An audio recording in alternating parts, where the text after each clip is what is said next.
One phone call to the Pentagon was all it took to destroy their careers and show the world that injustice has no hiding place. It was supposed to be just another drive through a sleepy part of Louisiana, the kind of place most people only pass through on their way to somewhere else. General Naomi Ellsworth had made drives like this 100 times before.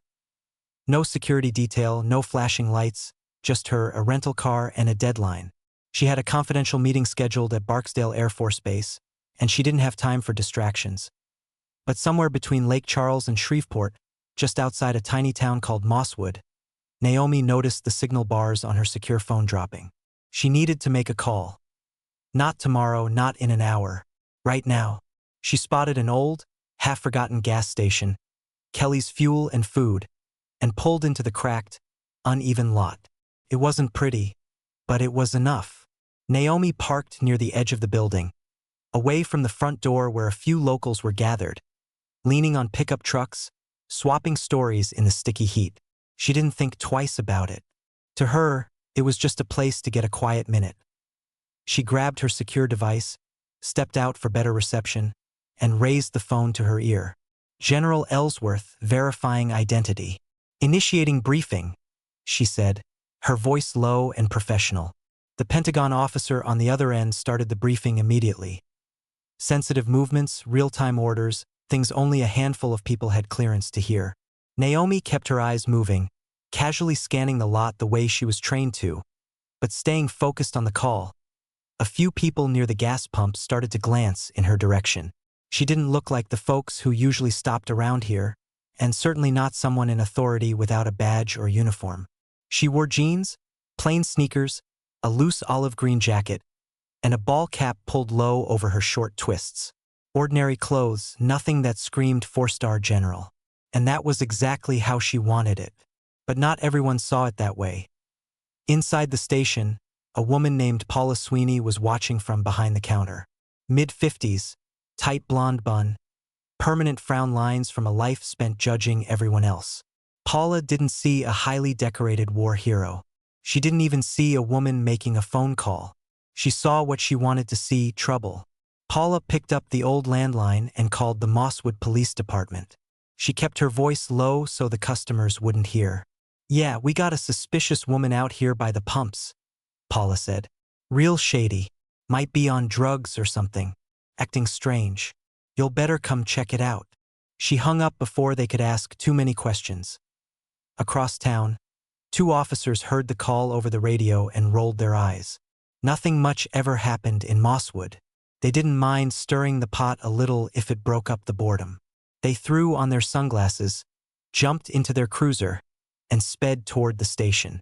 Meanwhile, Naomi remained by her car, trying to stay laser-focused on the conversation. The Pentagon was relaying crucial information that couldn't afford to be interrupted, but she had no idea that trouble, real trouble, was already on its way. But just as Naomi reached for her next orders, she noticed flashing lights reflecting off the station windows, and everything around her started to shift. The cruisers screeched into the lot, gravel spitting out from under the tires. Naomi lowered her phone for a second, squinting at the flashing reds and blues. Two officers jumped out before the car had even fully stopped. The taller one, Officer Randall Cooper, mid-30s, buzz-cut, barrel-chested, unhooked his holster with a quick flick. The other officer, Shaw Delaney, leaner, younger, and too eager, mirrored him.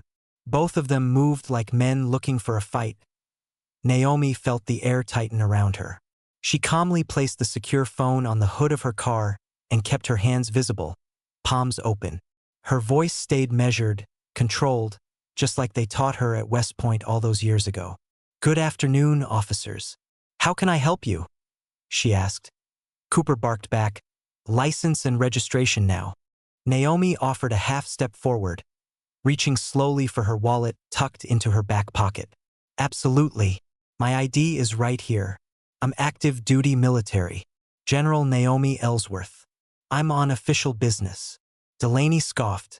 "General, huh? You expecting us to believe that?" Naomi pulled out her military credentials and federal travel orders, extending them toward the officers with steady hands. Cooper snatched them away, barely glancing at the documents before shaking his head. "This is fake," he said. tossing her ID onto the hood like trash. Naomi blinked, stunned for the first time. "Sir, I assure you." "Shut up," Delaney snapped. "You think you can play us, lady? You picked the wrong town for that." A small crowd was beginning to form. Customers, station workers, drivers who pulled in for gas and decided to stick around for the free show. Some whispered, some laughed. No one stepped in. Naomi's training screamed at her to de-escalate, but every instinct also told her that these men weren't looking for answers. They had already decided who she was and, worse, what she wasn't. "Officer," Naomi tried again, her voice low and even, "please contact your supervisor. You're making a serious mistake." But Cooper already had cuffs in his hand. "Turn around. Hands behind your back." Naomi didn't move.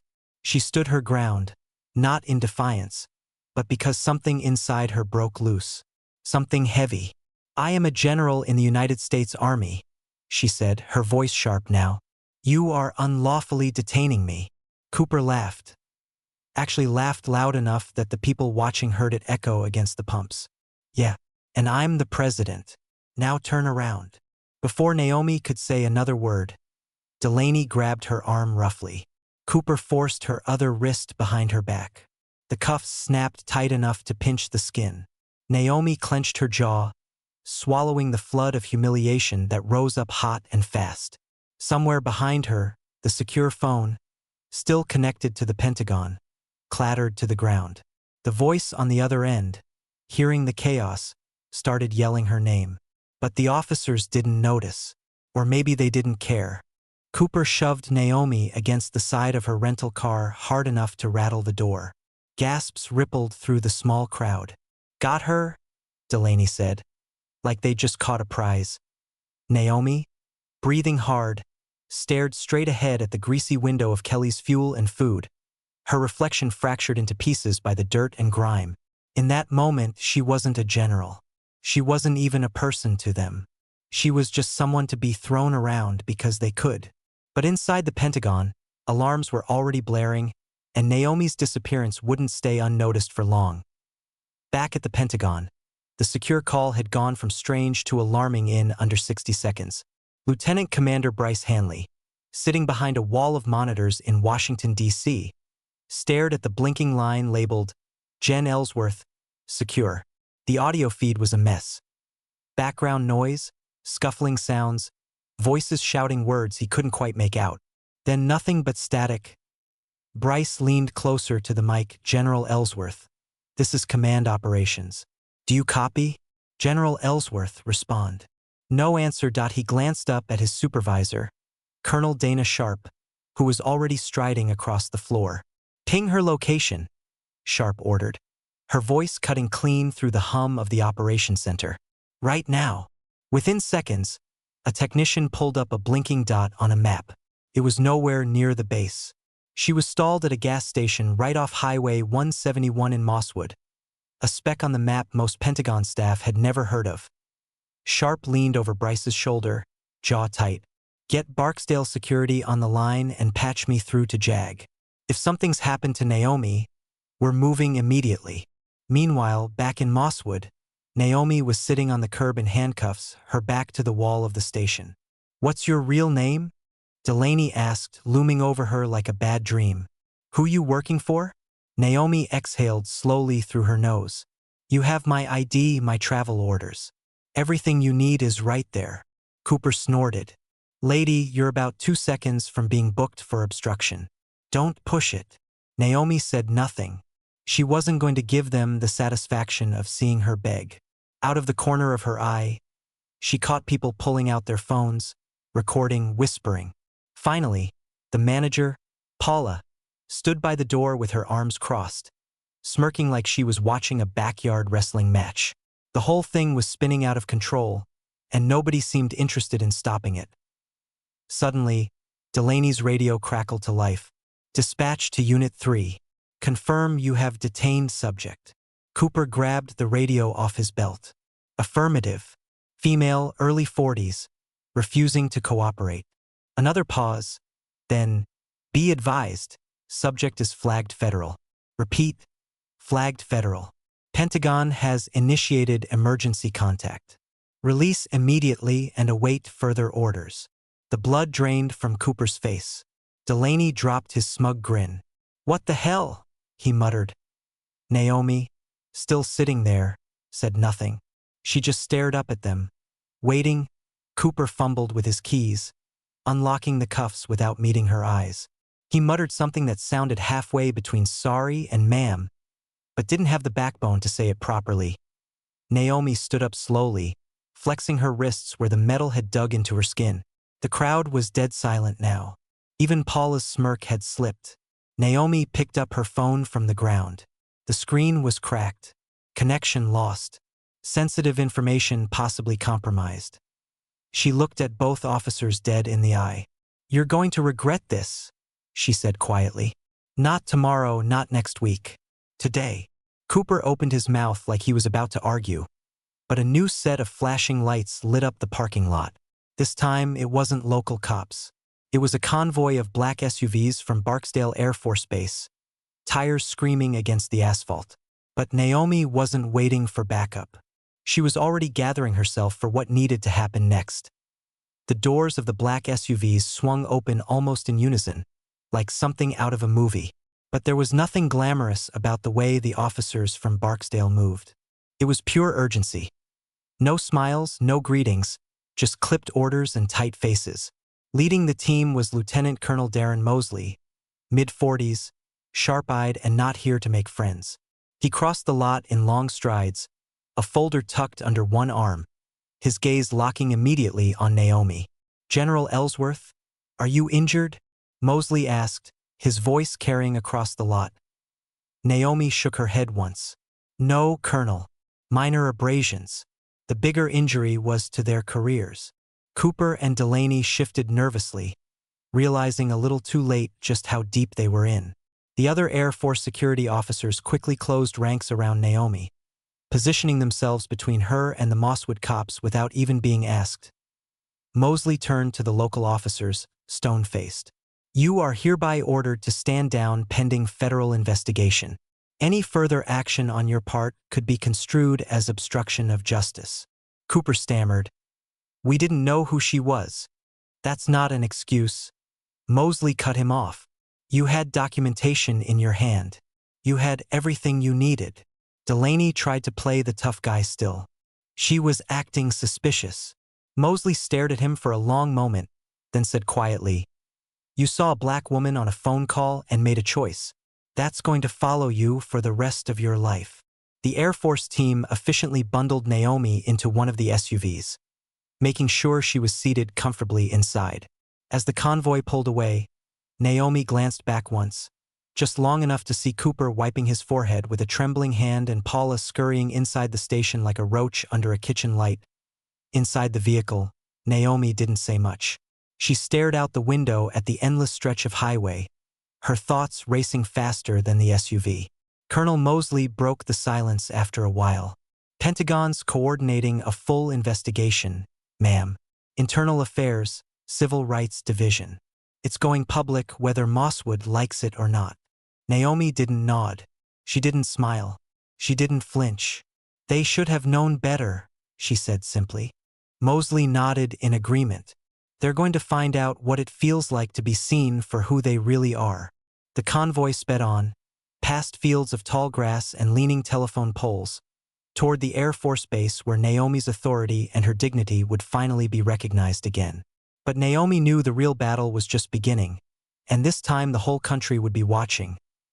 News of the incident hit national headlines before Naomi even finished her debrief at Barksdale. Someone had posted the cell phone footage online. Raw, grainy video showing two Mosswood cops handcuffing a woman who calmly explained she was a U.S. Army general. No shouting, no resistance, just the unmistakable look of someone being stripped of dignity by people too blinded by arrogance to see it. It spread like wildfire a BY morning. Mosswood wasn't just a dot on the Louisiana map anymore. It was the center of a growing national outrage. Networks ran the story on repeat. Commentators shook their heads in disgust. Civil rights leaders called it a clear case of racial profiling and abuse of authority. Even veterans organizations, usually careful not to wade into political waters, issued statements demanding justice for General Ellsworth. Back in Mosswood, the police department scrambled to do damage control. Chief Vernon Grady, a man more familiar with hunting deer than handling press conferences, stood in front of a sea of cameras, sweat beading under his cowboy hat. "We regret the misunderstanding," he stammered, avoiding eye contact with the reporters. "The officers involved have been placed on administrative leave pending a full review." A young reporter from Baton Rouge cut him off mid-sentence. "Chief Grady, why were trained officers unable to recognize military credentials clearly presented to them? Was race a factor in this so-called misunderstanding?" Grady stumbled over his words, muttered something about high tensions and mistaken identity, but everyone watching knew. The department was cornered. They had no real defense. Meanwhile, Cooper and Delaney had gone radio silent. Their names leaked within hours, splashed across headlines, social media, and public outrage forums. Anonymous sources from inside the department revealed that both men had prior complaints, excessive force, racial profiling, swept neatly under the rug before. Not this time. Civil rights attorneys from New Orleans and Washington, D.C., filed official federal complaints on Naomi's behalf. The Department of Justice opened an independent investigation. Even the Louisiana governor weighed in, calling the incident an appalling miscarriage of justice against a national hero. It wasn't just about Naomi anymore. It was about every person who had been doubted, dismissed, degraded because of a uniform they didn't wear, a color they couldn't change, or an assumption they couldn't stop someone else from making. T. Barksdale. Naomi was briefed constantly. Her lawyers, Pentagon officials, even White House liaison calling for updates. She answered every question with the same steady voice she had used to command troops in war zones. But when she was alone, in the quiet of her quarters, the weight of it pressed hard against her chest. Not because she was surprised, but because after all the medals, after all the service, after all the sacrifice, in a dusty parking lot in Mosswood, none of it had mattered. Still, she hadn't spent her life running from battles, and she sure as hell wasn't about to start now. But if Naomi was going to speak, she knew she had to do it on her terms, not just for herself, but for every silent face watching her from the shadows. The press conference was scheduled for noon on a Saturday outside the gates of Barksdale Air Force Base. Cameras were already lined up in neat, frantic rows. Microphones stacked 2 and 3 deep. Reporters murmured into phones. The air was hot, thick, buzzing with a different kind of energy, the kind that meant something important was about to happen. Naomi Ellsworth stood behind the podium wearing her full dress uniform for the first time in months. Medals gleamed against the deep blue fabric. Her shoulders were squared, her gaze unflinching. She wasn't here to entertain. She wasn't here to make anyone comfortable. Colonel Mosley stood off to the side, arms crossed, watching protectively. A few senior Pentagon officials flanked him, grim-faced. They had offered Naomi carefully worded talking points, diplomatic phrasing, a safe path through the minefield. She politely declined. When Naomi finally spoke, her voice was clear enough to cut through every rumble of traffic, every click of camera shutters. "My name is General Naomi Ellsworth," she began. "I have spent 29 years serving this country, leading soldiers, advising presidents, defending the ideals written into the Constitution. Yesterday in Mosswood, Louisiana, none of that mattered." She paused, letting the words hang in the heavy air. "I was judged not by the content of my character, not by the uniform I've earned, but by the color of my skin and the assumptions made about me because of it." Reporters scribbled furiously. But Naomi wasn't speaking for them. She was speaking to the people who had seen the video, who had felt a familiar pang in their gut, a sharp memory of being doubted or demeaned or dismissed. "I'm not here today for an apology," she said. "I'm here because silence is not an option. Accountability matters. Respect matters. Human dignity matters. And none of these are negotiable based on someone's prejudice or someone's ignorance." Behind the cameras, members of the local community had gathered. Black families, veterans, students holding handwritten signs. Naomi caught glimpses of their faces, some angry, some hopeful. all of them waiting for something they hadn't seen enough of lately: real leadership. Injustice is not new, Naomi continued. But change only happens when enough people refuse to look away. She finished with no dramatic flair, no rehearsed slogan, just the truth. I was not humiliated yesterday. They were, and history will remember it that way. She stepped away from the microphone without waiting for questions. The applause started small, a few claps from the crowd, but quickly grew into something real, something alive. As she made her way back toward the base, Naomi didn't walk faster or slower. She moved with the same steady pace she always had, one step after another, carrying more than just her own story on her back. Because she knew the world wouldn't change overnight. It might not even change in her lifetime. But maybe, just maybe, it would change a little because she refused to stay quiet. When you're treated unjustly, your voice is your greatest weapon. Speak the truth even when your hands are shaking. Someone out there needs the strength you show. If you believe in standing up for dignity and accountability, share this story. Speak up when you see wrong. Change starts with people willing to call it by its name.